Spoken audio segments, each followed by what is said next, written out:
रानी लक्ष्मीबाई, ये नाम सुनते ही जहन में क्या आता है? साहस, वीरता, है ना? उनकी बहादुरी के किस्से तो हम सबने सुने हैं, बचपन से सुनते आए हैं। पर उनकी कहानी में एक ऐसा पन्ना भी है जो अक्सर कह सकते हैं कि अनसुना रह जाता है, और वो है उनकी आखिरी इच्छा, और उस इच्छा को पूरा करने के लिए दिया गया एक ऐसा बलिदान जिसकी मिसाल मिलना मुश्किल है। तो सवाल यही है कि आखिर वो अंतिम इच्छा थी क्या? ये एक ऐसा सवाल है जो हमें शौर्य, वफादारी और त्याग की एक बिल्कुल ही अलग कहानी की तरफ ले जाता है। तो चलिए आज इसी रहस्य से पर्दा उठाते हैं और उस कहानी को जानते हैं। खूब लड़ी मर्दानी वो तो झांसी वाली रानी थी। ये पंक्तियां सिर्फ कविता नहीं है ना? ये तो रानी लक्ष्मीबाई के जबरदस्त साहस का प्रतीक हैं।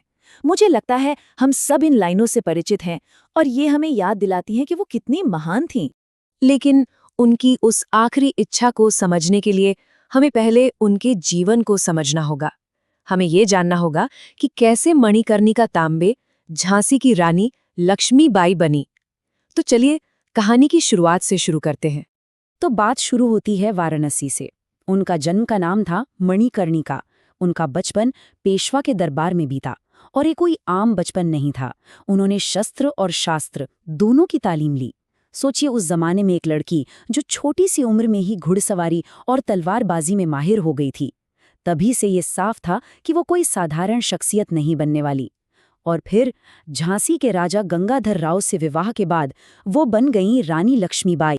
और बस यहीं से उनके जीवन का वो अध्याय शुरू होता है जिसने उन्हें इतिहास में हमेशा के लिए अमर कर दिया। ये था ब्रिटिश साम्राज्य के खिलाफ झांसी के लिए उनका संघर्ष। देखिए, हुआ ये कि राजा गंगाधर राव का निधन हो गया और अंग्रेजों को बस मौका मिल गया। उन्होंने अपनी डॉक्ट्रिन ऑफ लैप्स नीति का इस्तेमाल करके झांसी को हड़पने की कोशिश की, और यहीं से उस बड़े टकराव की नींव रखी गई। अब यहाँ पर दो ताकतें आमने सामने थीं। एक तरफ महज 22 साल की एक रानी जिसका अपनी मातृभूमि के लिए संकल्प बिल्कुल अटूट था, और दूसरी तरफ एक बहुत बड़ा साम्राज्य जो बस फैलना चाहता था। रानी का जवाब बिल्कुल साफ और दो टूक था, मैं अपनी झांसी नहीं दूंगी। फिर आया साल 1857। मेरठ से जो विद्रोह की आग भड़की, उसकी चिंगारी झांसी तक भी पहुंची। वहां भारतीय सैनिकों ने भी बगावत कर दी और रानी लक्ष्मीबाई को झांसी की आजाद शासक घोषित कर दिया। अब युद्ध होना लगभग तय था। और अब कहानी अपने उस मोड़ पर पहुंचती है जो आखिरी और सबसे निर्णायक था, वो अंतिम लड़ाई जिसने सब कुछ बदल कर रख दिया। ब्रिटिश सेना ने झांसी के किले को चारों तरफ से घेर लिया। सोचिए वो मंजर। रानी के पास सैनिक बहुत कम थे, लेकिन उनका हौसला वो आसमान छू रहा था। उन्होंने क्या जबरदस्त मुकाबला किया और अंग्रेजों को कड़ी टक्कर दी। वो दिन था 18 जून 1858 का।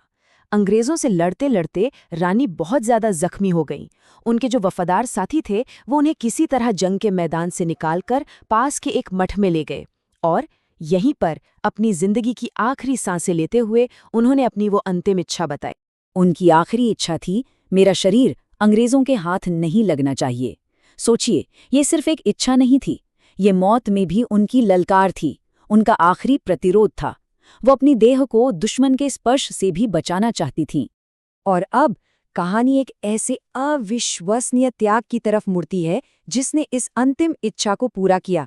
ये कहानी है उन साधुओं की जिन्होंने अपनी रानी के सम्मान के लिए अपना सब कुछ दांव पर लगा दिया।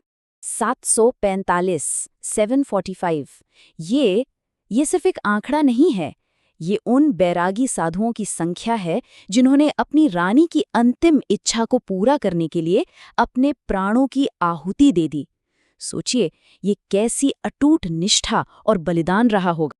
तो उन्होंने ये किया कैसे? ये सुनना भी रोंगटे खड़े कर देता है। जैसे ही रानी के पार्थिव शरीर को मठ के अंदर लाया गया, फौरन एक चिता तैयार की गई और उसे अग्नि दे दी गई। और फिर उन 745 साधुओं ने मठ के चारों तरफ इंसानों की एक दीवार बना ली, एक जीती जागती दीवार। और वो ब्रिटिश सैनिकों से तब तक लड़ते रहे जब तक कि रानी का अंतिम संस्कार पूरा नहीं हो गया। और जब तक अंग्रेज सैनिक उस इंसानी दीवार को तोड़कर अंदर घुस पाए, तब तक बहुत देर हो चुकी थी। उन्हें वहां रानी का शरीर नहीं मिला, सिर्फ चिता की राख मिली। उन साधुओं का बलिदान सफल हुआ था। इस तरह से रानी की वो आखिरी इच्छा पूरी हुई। देखिए, ये कहानी सिर्फ रानी की बहादुरी की नहीं है, ये कहानी उनके लोगों की, उनके लिए अगाध श्रद्धा और वफादारी की भी है, और इसी बात ने उनकी विरासत को हमेशा हमेशा के लिए अमर कर दिया। तो अंत में एक सवाल या कहिए एक विचार छोड़ जाते हैं। ये जो परम बलिदान की कहानियां होती हैं, ये किसी की विरासत को कैसे गढ़ती हैं, कैसे उसे और भी महान बना देती हैं। शायद ये त्याग ही है जो एक नायक को महानायक बना देता है।